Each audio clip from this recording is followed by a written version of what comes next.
Robert গ্রিনের লেখা একটা বই দি আর্ট অফ সেডাকশন। নামটা শুনলেই মনে হয় এটা হয়তো ভালোবাসা বা সম্পর্কের কোনো গাইডবুক। কিন্তু ব্যাপারটা কি আসলেই তাই, নাকি এর আড়ালে লুকিয়ে আছে ক্ষমতা দখলের কোনো খেলা?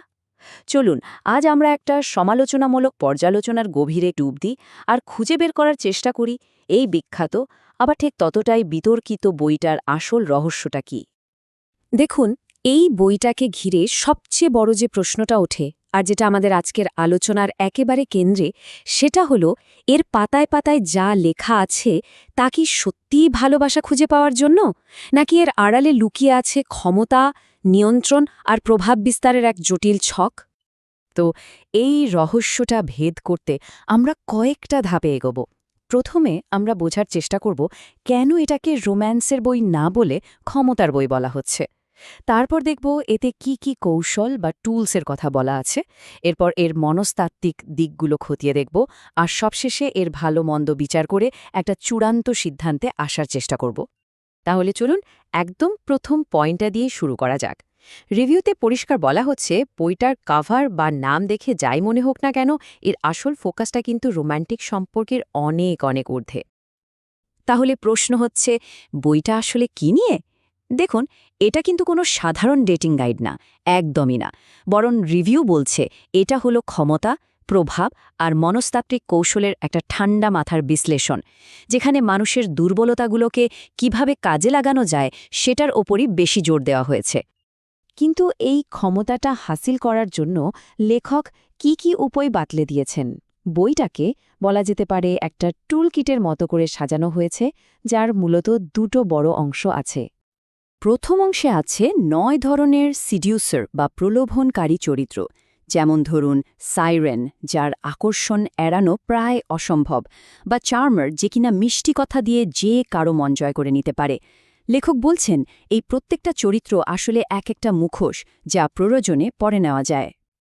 আর দ্বিতীয় অংশে সেখানে দেখানো হয়েছে এই চরিত্রগুলোর মুখোশ পরে ধাপে ধাপে কিভাবে এগোতে হবে। পুরো ব্যাপারটা একটা নিখুঁত গেম প্ল্যানের মতো। প্রথমে সঠিক টার্গেট বা লক্ষ্যবস্তু ঠিক করা, তারপর তার মনে কৌতূহল তৈরি করা এবং ধীরে ধীরে প্রভাব বাড়িয়ে একেবারে শেষ চালটা দেওয়া।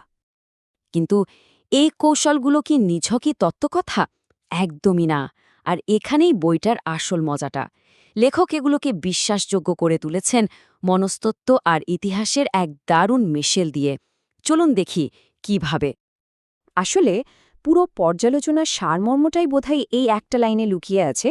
এই বইটা রোম্যান্স নিয়ে যতটা না কথা বলে, তার চেয়ে অনেক বেশি বলে ক্ষমতা আর নিয়ন্ত্রণের খেলা নিয়ে। আর এই বইটাকে যেটা আরও ইন্টারেস্টিং করে তুলেছে তা হলো ঐতিহাসিক সব উদাহরণ।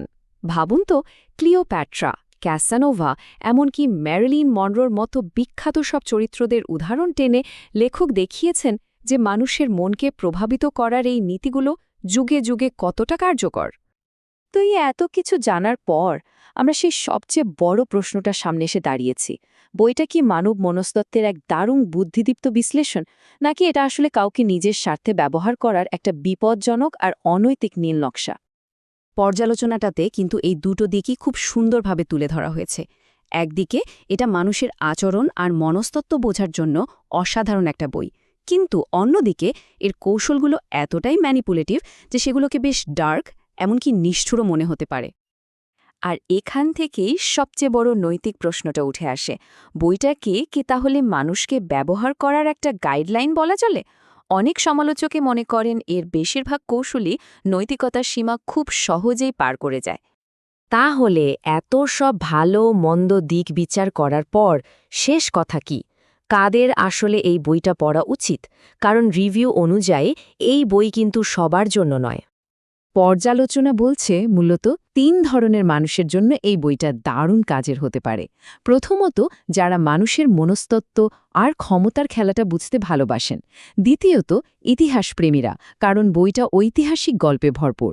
আর অবশ্যই রবার্ট গ্রিনের অন্য বই যেমন দ্য 48 লজ অফ পাওয়ারের যারা ভক্ত, তারাও এর মধ্যে পরিচিত অনেক কিছুই খুঁজে পাবেন। সবকিছু মিলিয়ে রিভিউতে বইটার ফাইনাল রেটিং দেওয়া হয়েছে ৫-এর মধ্যে ৩.৫। এই রেটিংটাই আসলে বলে দেয় বইটা কতটা বুদ্ধিদীপ্ত, কিন্তু একই সাথে কতটা বিতর্কিত। তাহলে শেষ পর্যন্ত মূল কথাটা কি দাঁড়ালো? খুব সহজ।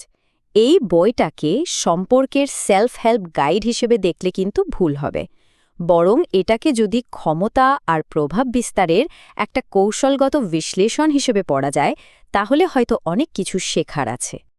সবশেষে একটা প্রশ্ন রেখে যেতে চাই। আচ্ছা, কাউকে প্রভাবিত করা আর কাউকে নিজের স্বার্থে ব্যবহার করা, এই দুটোর মধ্যেকার সূক্ষ্ম লাইনটা ঠিক কোথায়? এই বইটা পড়ার পর এই প্রশ্নটা হয়তো আপনাকে নতুন করে ভাবাবে।